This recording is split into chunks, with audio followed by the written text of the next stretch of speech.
Bəzən tarix böyük müharibələrlə yox, bir günlə dəyişir.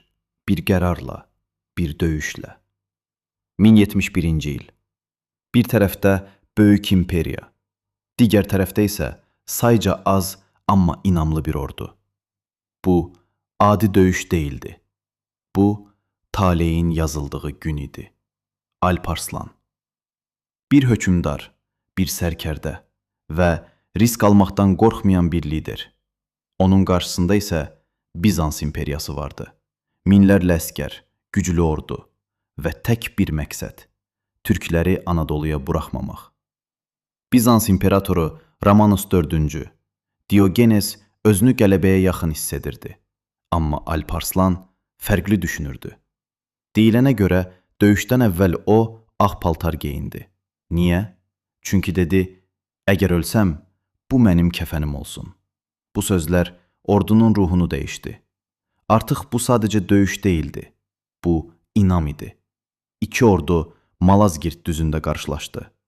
Bizans ordusu böyük idi, amma ağır idi. Səlcuq ordusu isə sürətli idi, yüngül, çevik. Alparslan birbaşa hücum etmədi.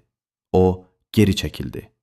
Bizans ordusu bunun zəiflik olduğunu düşündü və irəlilədi. Amma bu, tələ idi. Səlcuq ordusu geri çəkilə-çəkilə düşməni içəri çəkdi. Sonra isə birdən-birə ətrafdan hücum başladı. Oxlar yağdı. Atlılar sürətlə dövrə vurdu. Bizans ordusu nə baş verdiyini anlamadı.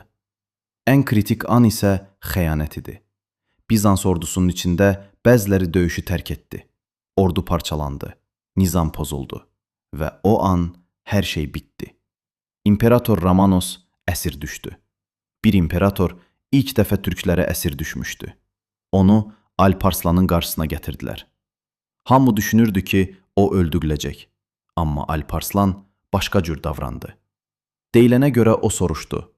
Əgər mən sənin yerində olsaydım, nə edərdin? Romanos cavab verdi.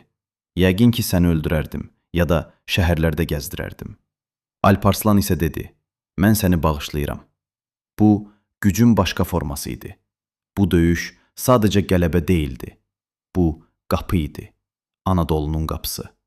Bu gündən sonra türklər Anadoluya daxil oldu və tarix dəyişdi. Bir döyüş, bir qitənin taleyini dəyişdi.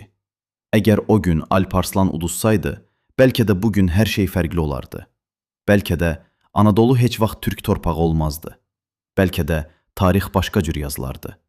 Amma o gün bir lider risk aldı, bir ordu inandı və bir imperiya gizli şəkildə qurulmağa başladı. İndi isə sual sənədir. Bu qələbənin sirri nə idi? Strategiya, inam, yoxsa düşmənin səhvi? Bəzən tarix ən güclü olanı yox, ən ağıllı olanı seçir. Alparslan bir döyüş qazandı, amma əslində bir gələcək qazandı.